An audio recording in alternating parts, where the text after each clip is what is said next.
All right, we're rolling. We're live. Okay, sweet. Awesome. Hello, my name is Jared, and this is Does This Work, a comedy podcast where I sit down and talk to comedians at every level, from entry level to open micers to professional level comedians. Even though I'm not a professional comedian, I just like talking about comedy.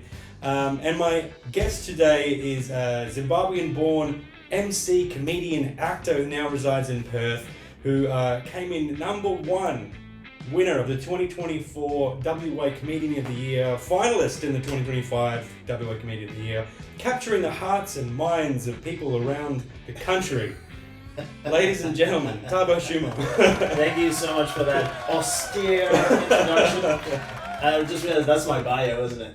Yeah, something like. Well, there's bits from bios and from ChatGPT. Right. Because I was about to say I got the bio from ChatGPT, so it's nice to hear someone verbally say it for the first time. Yeah. Yeah, I'm very honored. Thank you so much for having me in your space. This is a beautiful studio. Yes, this is a day old. The studio. Yeah, you just tell me you have a 3D. You have 3D printed these. Yes, my son has a 3D printer which I've been commandeering when he's not home. And I 3D printed some cool knickknacks here. The cup floating in the air, Rick and Morty. Yeah. The lightsaber's real though. The lightsaber's. Okay, I was gonna ask about. I'm like, damn. The lightsaber's from Disney World. I've got this here just for you to have a look at. Shove that in, lock it in, and then you just boom. Look at that. So it's like a real Jedi. It's just toys, man. Wow, toys. That's so cool. This is how you know you're a musician. Just a giant nerd. That's some disposable income swag right This was there. a Disney World trip in 2023. My son did a lightsaber build experience. Yeah. How was it being in the States during that time? I mean, it's great. It's all tourist stuff. Like, I have people tell me that, I wouldn't go to the States now. Yeah. Because there's always so much stuff going on, and I'm like, there's always stuff going on. And we went to Disney World, and we went to like real touristy places. We're not doing anything too. We're not storming the Capitol. Right. That was around that time. Yeah, that's right. Yeah. But yeah, thanks again for being here. I have a question prepared, but the first question I ask everyone, Thabo, is why comedy? That's a good question. Why comedy for me? I don't know. It's like the only thing that I've done in my life that I've been bad at, but I haven't immediately stopped doing. That's really it. That's cool. So you were bad at when you started that you didn't. Oh my god, I was fucking terrible. So then, not to swear. Sorry. Yeah, that's fine. I think YouTube bleeps stuff, and I can take stuff out. Okay. Yeah, but okay. So then, what prompted the first? So the first gig I ever did, I was in New Zealand, and this was 2011. So I grew up in New Zealand a little bit, and then we moved over to Australia. Then I came back to New Zealand for a year, and I was studying in Dunedin at Otago University. And I happened to be walking down the street one night, cold, stormy night, like the classic movies. And then I turned the corner, and there's this little bar, a little venue, there's obviously stuff happening in there. I go inside, and they're doing stand-up comedy. Yeah. And it's a guy named Dan Brader, who now lives in Melbourne, and he's hosting an open mic night. And I see the open mic night, and I watch some of the comedians, and I'm like, holy shit. Because comedy had always been like Eddie Murphy, Chappelle, Richard Pryor, Bill Cosby, and no one else supposed to say that. But like, it's always been like this big professional, So I'd never seen an open mic comedy show, you know what I mean? And I didn't know it was that accessible. Yeah. And I didn't know people could be that bad at it. Yeah. And so I'm like, oh shit, I could be this bad or slightly better. Yeah. So I think I don't know if I talked to Dan, but I talked to someone, and then the next show they did, I got on stage. I think I got like a few chortles and a few chuckles, and that was it. I was like, enough. Man, I think I am the greatest comedian. That's what it feels like. Planet Earth. You get on once, and you get someone going, and you go, yes, exactly, yeah. I'm a comedian. I'm a god.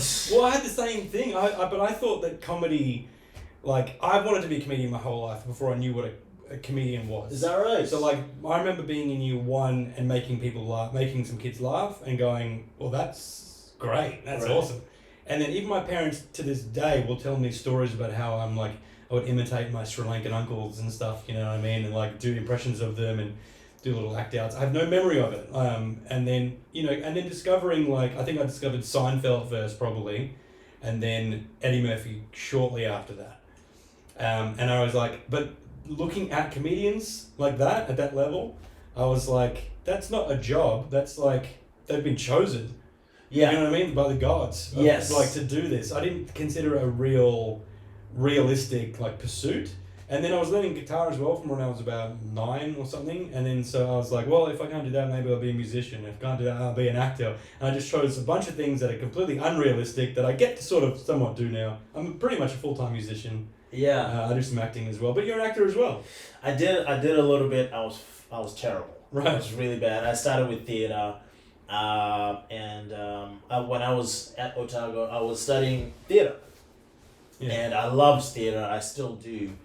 But I wasn't very good.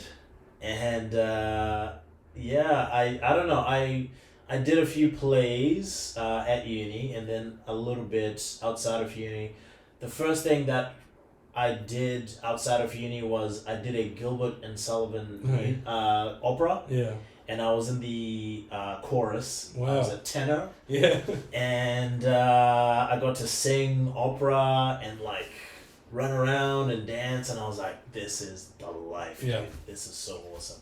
But also, it was like a reminder that like, oh yeah, there's people that are really good at this. Yeah. And then there's like where you are. Yeah. Well, there is a lot of that in the industry arts. Where Yeah. you're comparing yourself to other people a lot along the way, and you gotta put it out of your mind a little. So you did that, and then did it fizzle out the acting, or you still sort of in and out? The stand-up took over the acting. Yeah, cool. Yeah, for sure. So when I was living in, I lived in Dunedin, came back to Australia, lived in Queensland, and I don't know, I stopped doing any sort of artistic things. I started doing MMA. Cool. Yeah. I don't think I knew that. That's great. Okay, yeah. So I was like hell-bent on being an MMA fighter. Yeah. I was like, dude, I'm going to go professional. That's going to be my thing. And then, again, I was really bad at it. and then I had to, like, sort of stop. Because, like, MMA, like comedy, you know where your level is. Yeah. Right?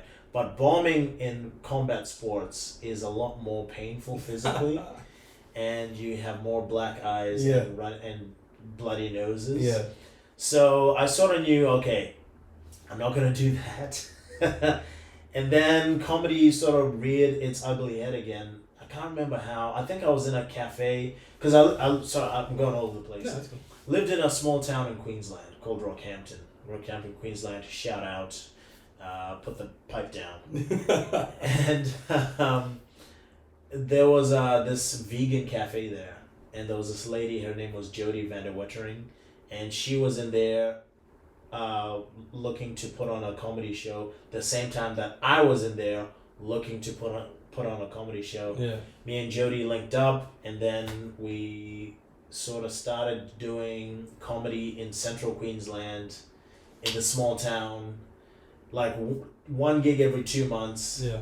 But it was like that thing where I'm like, I'm sort of doing this because I really miss it from back when I was in New Zealand.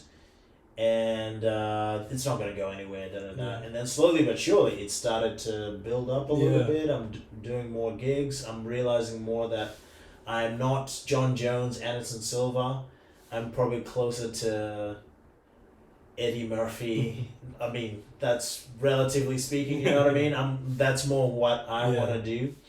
And then moved to Perth, where comedy was sort of not... When I first moved here, this was 2019. It wasn't blowing up yet, but after the pandemic, during the pandemic, everywhere else was shut down. Perth was the only place that was open, so we were doing a lot of gigs. Yeah. It was then that I was like, I think this might be something I really want to keep doing. Yeah, that's cool, because I think during the pandemic, is when I started considering it. Right. And then, so when I decided I wanted to do it, I didn't do what a lot of people do and just get up immediately, sign up and get up immediately. I waited 2 years, maybe 2.5 years. Right. And I read books and I watched podcasts. Like there's like Jerry Corley, the Joke Doctor, Mike Norman's podcast, Tuesday's Stories, Rogan. I watched them all, and it was really. I learned all about joke structuring and all that. I learned about the different triggers of laughter that human beings have, like in depth. Yeah. And then I was just watching comedians talk on podcasts and just hearing how fast they were riffing with each other and stuff, and going, I want to develop. I know I'm not there, but I want to develop that. And then I signed up to a Mad Cow. Shout out Dan Ward at Mad Cow. Was my first one, and it is like a drug, right? Speaking of crack pipes, but it is like a drug. You know, when it's like at first you ride a wave when you get up, and then it's like I remember coming home that first night and I did fine. I did Mad Cow, I was fine. A lot of like offensive stuff that because I was a new comedian and all new comedians go, let's go like hard laughs, like because that's what makes you laugh. Yeah, that's it. Yeah. So then I'm driving home and I'm just like pumping, like fist pumping. I'm like, yes, like I'm a comedian. And there was 6 people there, and I got a chuckle, like I said. But it was enough. Again, it was enough to keep me going. And then, like, what's funny is like how quickly, just like drugs, you get used to it, and then the high doesn't last as long. And you want to do it. You just want to keep doing it. I feel like that's how I feel about it. Now, what's interesting is so you were doing music for a long time. Yeah, and acting for so acting for about 10 years, music for about 5, I think. Right. Yeah. When you were acting, were you doing theatre or were you doing I did theatre. Okay. I did commercials. I did a lot of commercials. Maybe like 17, maybe even more. Wow. Commercials. A lot of those was like the lead, and then I might redact this if I have to, but I did this job with. Okay. Yeah. And when he was over? here. Yeah. So he did this stuff in the lounge. Yes. And then moved on somewhere else, and I was picked up when he moved somewhere else to play a character opposite. So it was after that I was he was like, stay in it, do something, because there's a bit of improv there as well. Yeah. And I didn't. Like, that's when I didn't, but that's when I decided to do it. But the acting stuff was great. But at the same time, I feel like I'd be like, if comedy happened to take over, then I would probably shift all my attention onto that. Right. Yeah, I would shift all my attention because there's no better feeling. Like, I've played music a lot. I play 3 gigs a week. That's pretty sometimes. Good. And then an applause is fine, but it's always golf claps. It's always like people like they're finishing their chicken parmigiana and they're like, yeah, that was good. Good.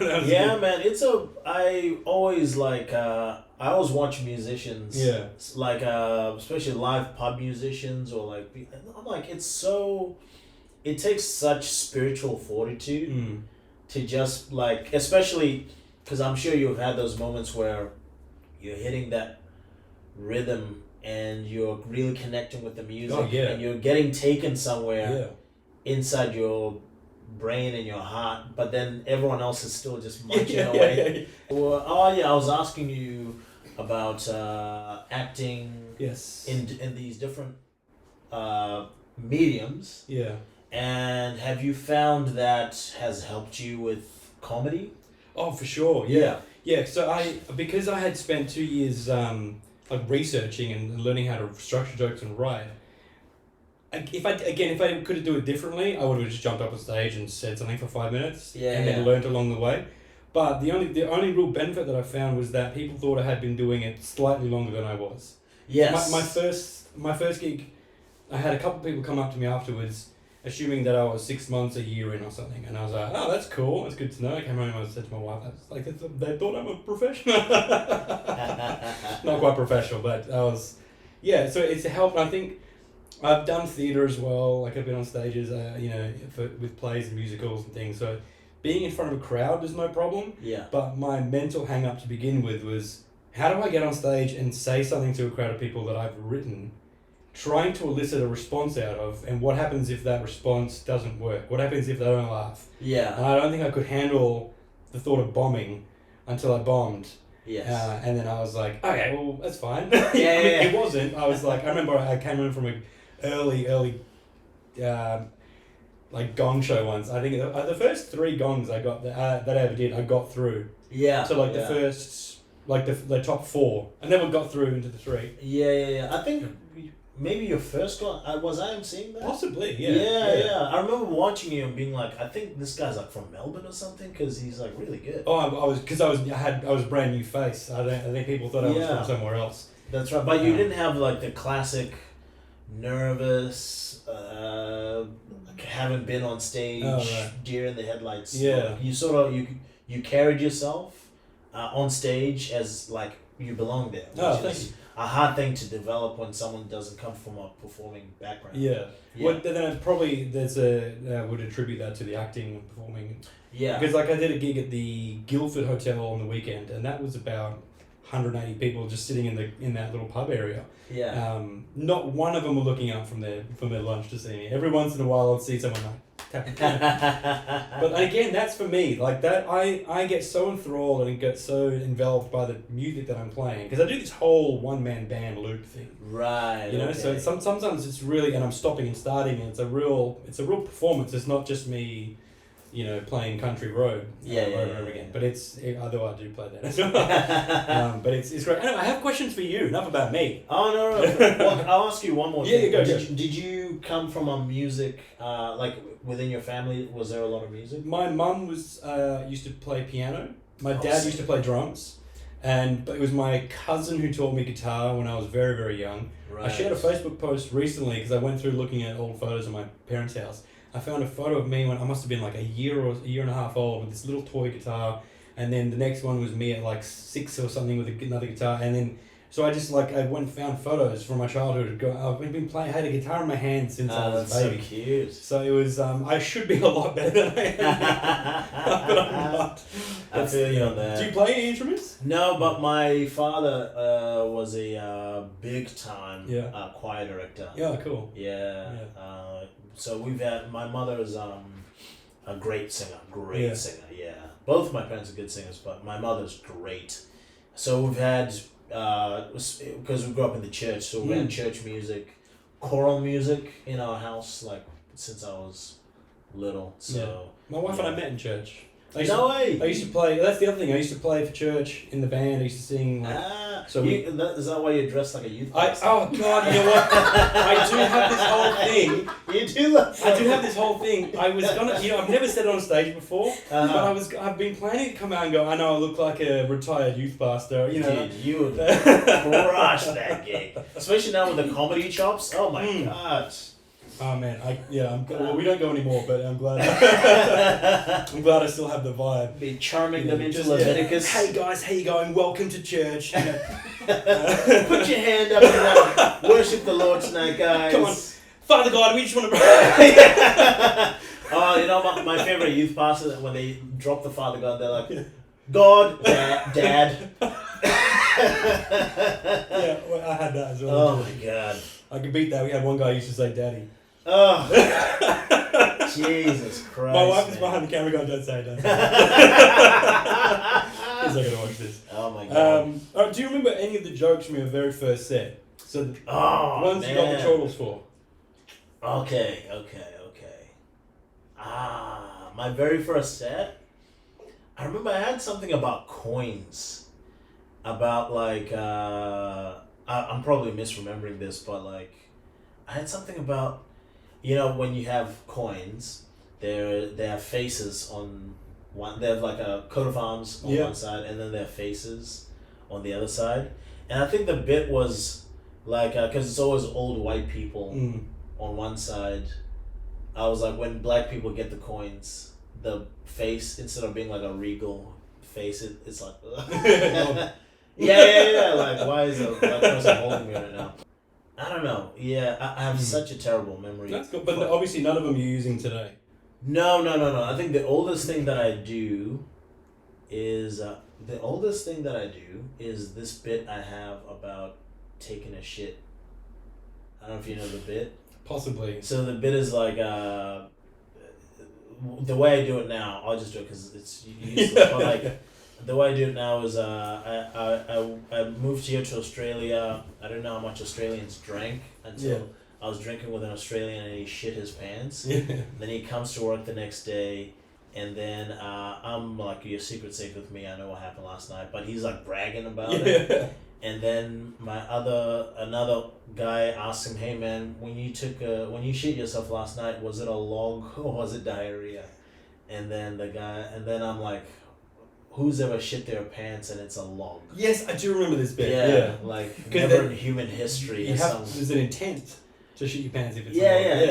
If you shit your pants and it's a log, you did it. Yeah, that's right. That's the bit. So the way that started was like it was just that thought of like, does anyone ever accidentally shit their pants and it's a log? And I've had that for the longest time. But when I started doing it, this is probably like 2014. Yeah, wow. Yeah, when I was in Queensland and we were doing like a gig every 2 months. It would always bomb, and then slowly but surely you start to like learn little tricks, little narrative devices to get people to buy into your weird idea. Yeah. And then now it's like one of my stronger get out of jail free bits. Yeah. Just because you sort of learn little ways to dress up this weird thing that you have. Yeah. So like for all comedians out there, if you have old jokes and you're like, man, this joke is too crazy, or I don't know how to do this one, keep hammering at it, because you'll find ways in. Yeah. And then you'll be surprised, like that joke. People are always surprised who I'm able to tell that joke in front of, because I'll tell that in front of like old ladies who are pretty squeamish about it. Like, don't even mention it at the start of the bit, and then by the end of the bit they're bought in. Yeah. Because there's a whole like narrative story to it. So you just learn these little tricks. Yeah. Yeah. That's cool. And then so how did your family react when you told them you wanted to be a comedian? The deal with my family is this. They know they can't stop me. They know. I think my parents view me a little bit as a lost cause. I think they're sort of resigned to themselves. But as successful as you are, though? I don't know, you should look at my bank account. Look at my tax returns and come back with successful. But yeah, I mean, you could easily walk into a comedy club in Perth and people would treat you like Chappelle. Yeah, but it's... Well, thank you for saying that, by the way. I'm going to be writing that the entire That's week. adding to the bio. Exactly, yeah. I'm putting that in the bio. Joe Hurft. He's like Chappelle. But like...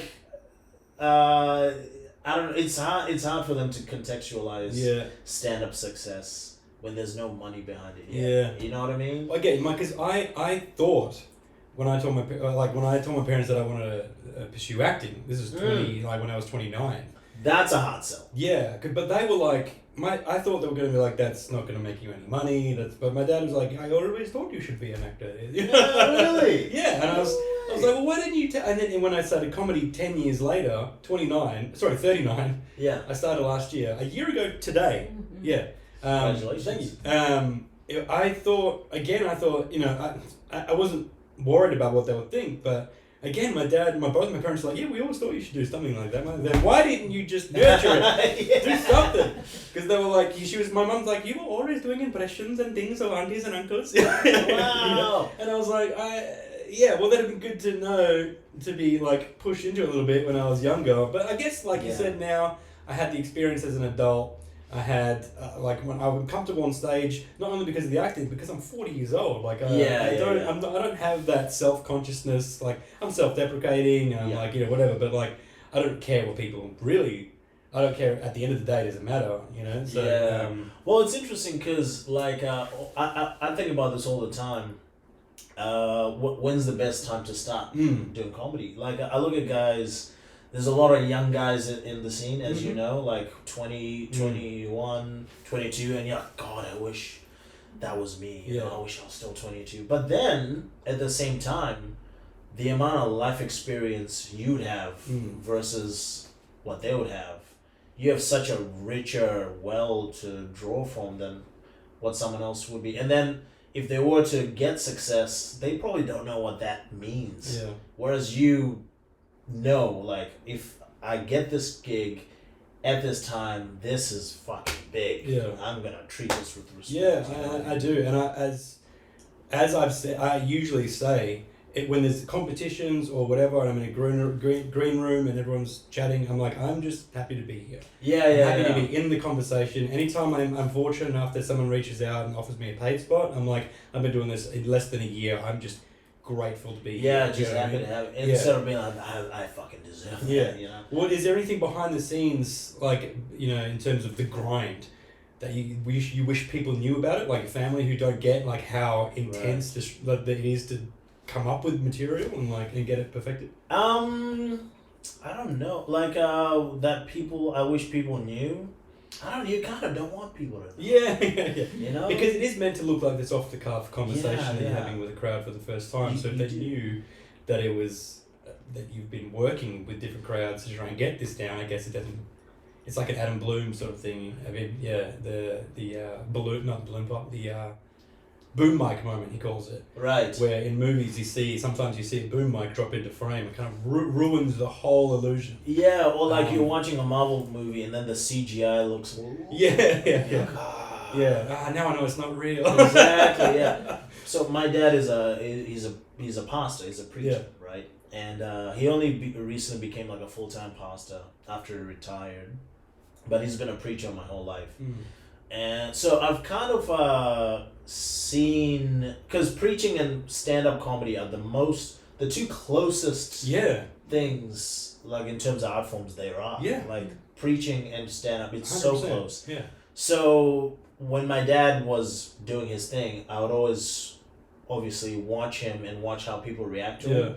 And he had the whole thing down. Like charismatic. Super charismatic. He knew how to like bring the mood down and then get the emotion back high up and then seem like he's talking off the cuff and he's just remembered something and then he goes and pulls it. You know what I mean? Yeah. But then I also got to see the other side of that, the preparation that it took him. And I asked him one time, I'm like, you know, you do a sermon every week. How long does it take you to prepare for one sermon? I mean, you're doing a new one every week.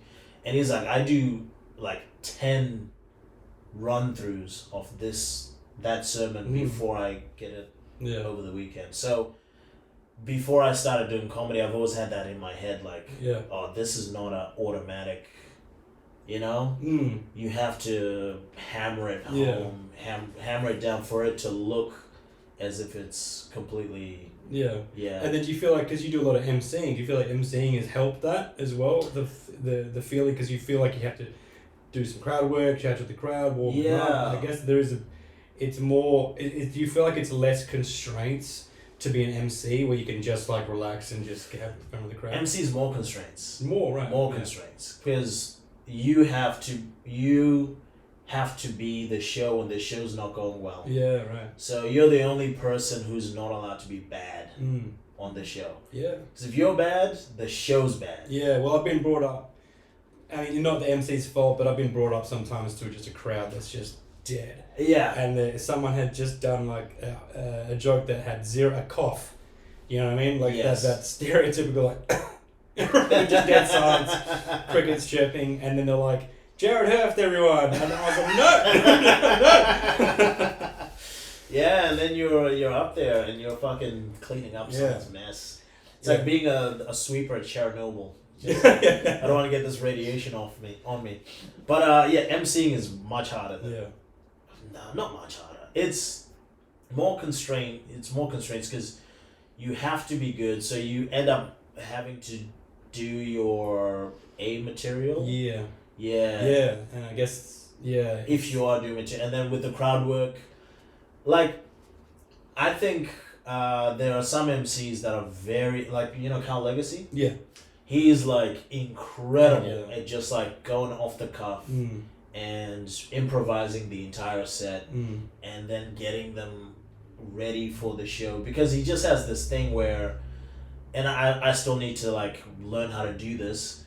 Where he can start from like a bad place and just be like, it's gonna be okay. Yeah. I have 10 minutes to get these people. Yeah. It's gonna be fine. There's like a huge safety net there. Yeah, exactly. And I've seen Legacy MC a lot. Yeah. Where not that he's bad or anything, but the crowd is a little bit flat, Mm. you know, and he just has to start from like the lowest level of energy that he can, and he just brings them slowly back up, and like that's an incredible skill. I wish I had that, but for the most part, I tend to keep it like the greatest hits, what they want to hear, and then maybe you can experiment a little bit in the second half of the show when they already know you're funny, and then it sort of gets good. But I much prefer to do a spot because when I'm doing a spot, I know I've got this collection of jokes that I work really well. Yeah.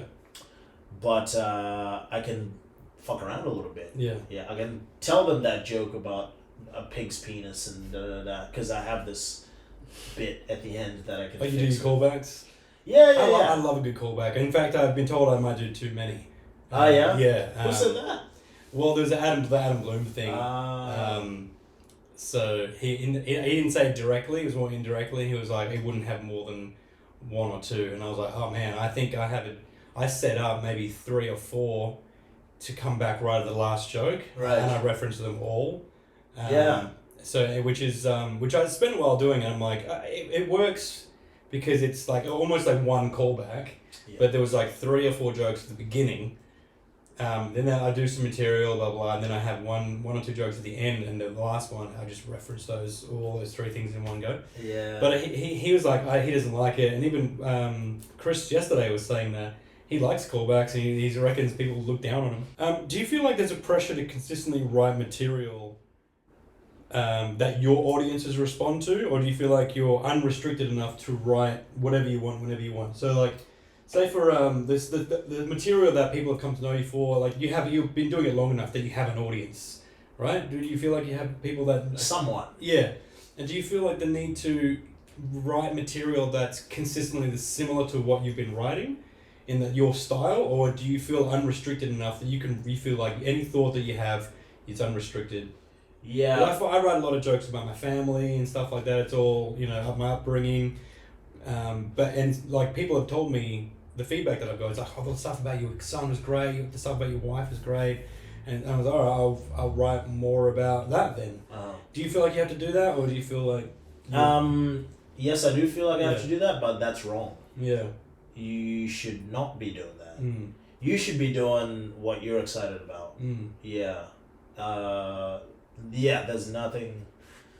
Never write for the audience. Yeah. Write for you. Because there is a whole thing about it, making sure it fits in with your stage persona. Do you feel like you have a stage persona, or is it just an exaggerated version of yourself? Yes. It's more just an exaggerated version of me.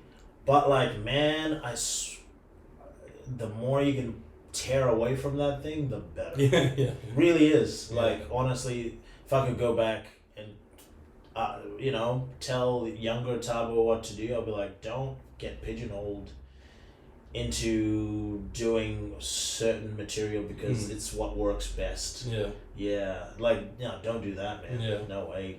Because then you get stuck. Mm. Yeah. Like, and God forbid you get famous off of really crushing with material you don't like.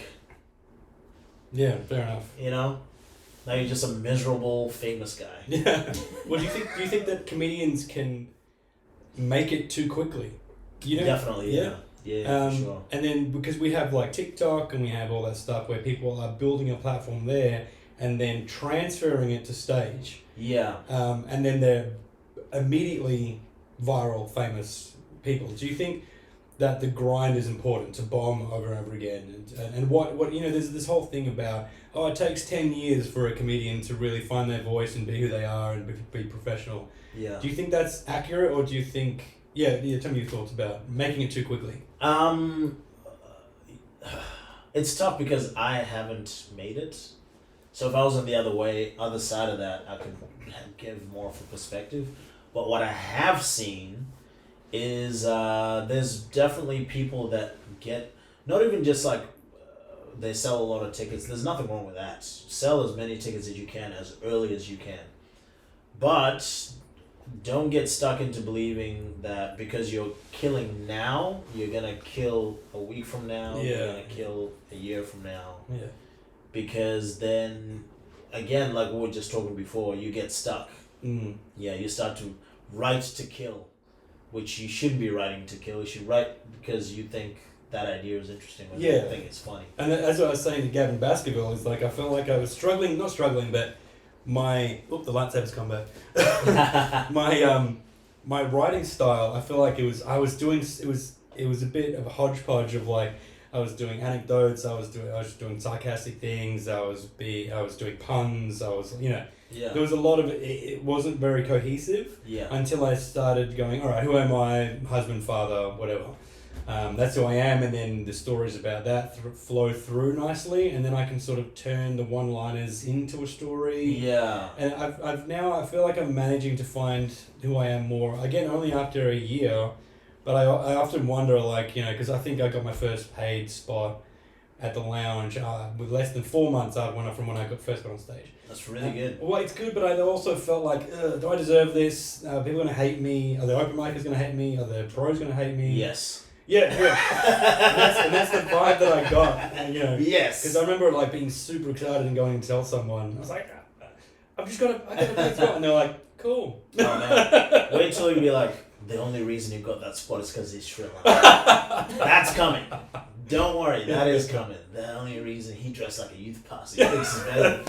It's all coming. Sri Lankan youth pastor. Yeah, it's all gonna come. Everybody here to serve Jesus today. Exactly. Okay, everyone put your hands in the air and Yeah. Father God, we pray in this place tonight, Lord.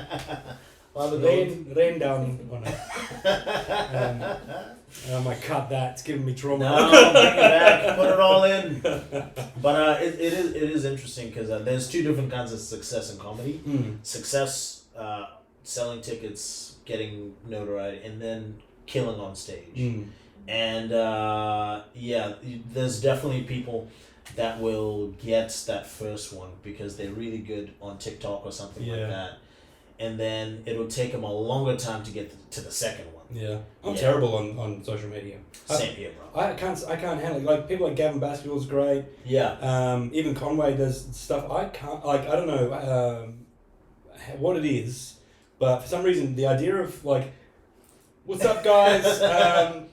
Get ready with me. Well, like, what's the thing about razors? Like, what do we think? I hate it so much. What's with Sri Lankan youth pastors? Get ready with me while I interview Thabo Tshuma. I hate it. I hate to feel like I'm a 40-year-old man and that someone's gonna go, what is he doing? Oh man. But like at the same time, like this I'm putting out, you know what I mean? Yes. And that's enough. But I don't put myself out there much. Do I? Really? I should. Yeah. It's like it's a part of the beast. You just gotta do it. You should, but then I'm also like Louis C.K. spoke about this where he's like, you need to focus on getting funnier. Yeah. Beyond anything else. Yeah. Well, the first when I've mentioned this on the pod already, but I spoke to one of the guys who runs the room. Only gives us paid spots. And I messaged him and I was like, how, just out of curiosity, I don't, just wondering, how does one go about getting booked for a spot in that room? And he wrote back 2 words. It was get good. And I was like, okay. Right. Was it Xavier? I'll go do that. No. Oh, really? No. That's such a Xavier. No, it was Brendan. Oh, yeah. Okay. And then I was like, all right, I'll go do that now. And then I reckon maybe a month or so later, maybe a bit longer, maybe a couple months. He gave me a paid spot. Sick. Yeah, which was great. It was amazing. Yeah. But then again, like I did have this imposter thing where I'm like, it's too quick. People are gonna hate me. That's why I was doing. So you're Mount Rushmore of comedians, Dave Chappelle, all those guys. Yeah. Do you feel like I loved Eddie Murphy. Yeah. I watched Raw, Delirious into dozens of times. You know what I mean? Do you feel and then I started watching his slip into sort of these shitty family movies that didn't very gain much. It was like, there was great ones like Nutty Professor and everything, but then there was ones that just like bombed at the box office. Yeah. And then so I was wondering, like, people have been doing that for that long. Is there anyone that you looked up to that you're like, I mean, Bill Cosby is the obvious. You know, you live long enough to see yourself become the villain. The rapist. Oh yeah, that's an interesting question. I mean, like, well, one thing, the way I think about this is, like, Eddie Murphy is a perfect example, where it's like, obviously the early stuff is like, oh my god, and then those movies in the 90s, the 90s, late 80s, 90s Eddie Murphy movie run is like only maybe like Arnold Schwarzenegger, Jim Carrey. Like, there's very few people that can follow how good those movies were. You know what I mean? Yeah. Like, fucking Vampires in Brooklyn. Yeah. Just brilliant. Yeah. But then, like, after he had kids, he did like a string. What was the one where he plays like a robot or an alien or something? There was a few that just. My name is something. Yeah. Yeah. There was a few that just was like, what is he doing? But think about this: is like Eddie Murphy, his legacy is so cemented. Oh yeah, still a legend. Yeah, he probably makes like $50 million. Yeah. He probably makes more money off of those than he ever did on Beverly Hills Cop. Yeah. Well, I mean, he's like been teasing his return to stand up for years now. Yeah. Like, he even said something on Ellen back in the day where he's like, she's like, are you gonna do comedy? And he's like, yeah, I think I will. And he's like, I'm working out. I'm in the club, so I'm working out. And I was like, amazing. Let's do it. But then I was like, what is Eddie Murphy going to talk about today? You know, it's like watching an old movie that you like. You know, I watched Ace Ventura as a kid. I loved it. Watched it as an adult with my kid. I'm like, what's wrong with Ace Ventura? Is he autistic? Is he a mental disability? World, Like, what's with him? How does he get away with talking? And often the scenes that he's by himself doing stuff bizarrely. No one's around you now, so is this just who you are? But he's just so genius. It's amazing. I still. But the Eddie Murphy thing is interesting because you have a kid, right? Yeah. He has 12. You know what I mean? It's crazy. He's not. I think that you kind of weigh up.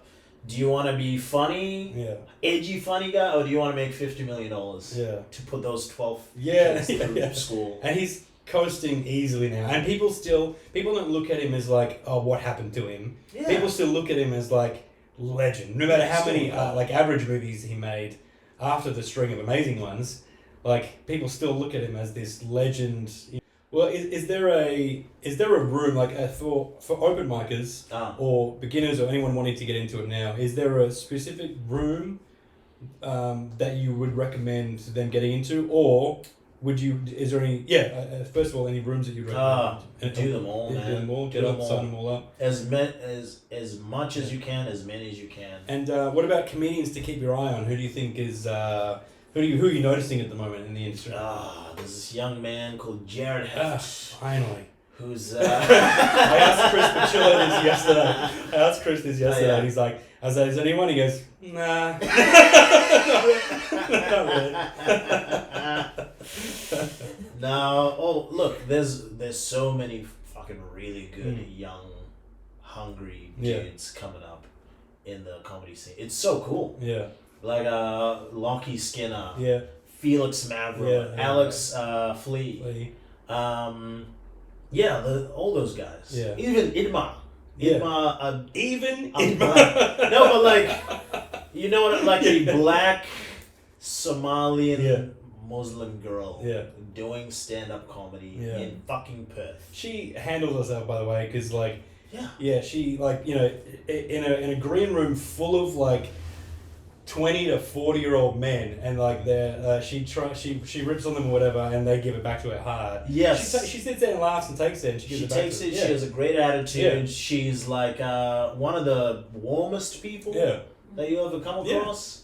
You know what I mean? Like, so comedy is doing really good right now. It's great. It's such a boom. Like, it's like, I mean, I came in during it. Yes. So I kind of wish I was part of the OG, you know. I was around when, you know, kind of thing. But I came in at 39 to like tick off a couple of bucket list things, and it's been going progressively well. And if it all ends up here and this is it, then it's great. I've done well. You know, like the Next Gen was great. Like that was great. All that bucket list stuff, I was like, I did that room, I ticked that bit, and if it all went away, I'd be like, I gave it everything. I did well enough, and I'm happy. Yeah. So what's next? We're gonna go to some Netflix specials. We're gonna. Oh man, Yeah. I'm trying to write. Yeah. Yeah, I'm trying to write. Cool. I'm trying to. You have to challenge yourself. Mm. I'm trying to challenge myself with writing. Who was it that said, like the best feeling ever is to find a laugh when no one's ever found one before. Yeah. And that's what I'm trying to do. Yeah. Is just like, yeah, what are the things that are around my life and that I notice that no one's ever really spoken about before. So I've been talking a little bit about religion, but I'm trying to approach it from different angles that no one's really touched on or that I haven't heard yet. Yeah. So yeah, and talking about my life and things like that. So yeah, that's sort of what's turning me on at the moment. Yeah, cool. It's like, well, what can I talk about that I haven't heard anyone talk about before? In terms of like career things, I don't give a shit. Yeah. You know, I don't care. If it comes, it'll come. Have you got any shows upcoming or anything that you're doing? No. Well, you'll see Thabo around. He's around everywhere. This doesn't come out for probably a few weeks, but okay. like if you're at a comedy club in Perth, you'll see him. He'll be there. One of the most, also speaking of like warm people, one of the nicest guys that I've met since starting. Because obviously you do meet people once who are these like cameras turn off. yeah. Get out!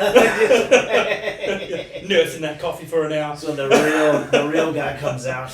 No, because like it is an industry where people can look at you a bit like side-eyed, like who are you? Why are you in our business? Yeah. So like to come across a few people who are like very welcoming, and you were definitely one of them at the top of my list. Oh, thank you. So this guy's just so. Gavin Basketball was another one who just Gavin's like went out of his amazing. way to be welcoming. Gavin. Sorry, if I just cut you off there. Gavin has been doing comedy since 26 years. Dude. Yeah. 26 years. Yeah. And this guy has been at the top of the game for 26 years. He's toured with everybody. Yeah. He's seen everything. Yeah. And he still has the wherewithal to like come up to you and me and just treat us like peers. Yes, he's great. You know what I mean? Yeah. So if that guy is that nice, then what right do you and I have to be like, oh, that fucking yeah. You know what I mean? Yeah. This actually might be a good place to finish up on. Is when I first came into comedy, Perth is a very welcoming place now. It wasn't like that for a long time. Mm-hmm. I won't name any names, but there was definitely that feeling of like, you know, this is our thing. Closed club. Yeah. People wouldn't even look at you. Yeah. Or like you go, hey, how are you? And people would just like walk away. Yeah. It was like that for a long time. And then like it slowly started to change. Like a lot of shit happened. The pandemic helped to get people to be nicer to each other, surprisingly. But like every famous person I've had the pleasure of coming across in this business has been so nice that like when someone who's like, you know, maybe they're doing a little bit good, but they're not really that famous. When they're shitty, you're like, what are you fucking Yeah. You know what I mean? Yeah. If Rove McManus can be as nice as he is, then I'm not going to take shit from fucking you. Yeah, that's You know? So if anyone's looking at doing comedy, thicken up that skin. yeah, you're gonna come across people being really shitty, but then the most important thing to think about is once you get past that, the people above those people are some of the nicest, kindest, most generous. I mean, look at Adam Bloom. Yeah. Yeah. Like some of the most giving people. Yeah. He was nice enough. Like I messaged him the other day, and he was like, he said he watched some of the first episode that it's uploaded with him. He was like giving me this. He was just very complimentary. He even recorded a couple of promos for me and sent it through, which we'll do with you as well. But let's leave it there anyway, because I think we're out of time. But all right, thank you for joining me, man. Next time you come, we'll try and get you and Chris on together, like do a little bit of a group one. Oh yeah, because he was down for that. And if you are, we'll try and tee up the time. Well, I'll think about it. Chris, you say? My hated enemy. Chill out. Thank you for my guest, Thabo Tshuma, and tune in next week. Thank you. See you later. Thank you.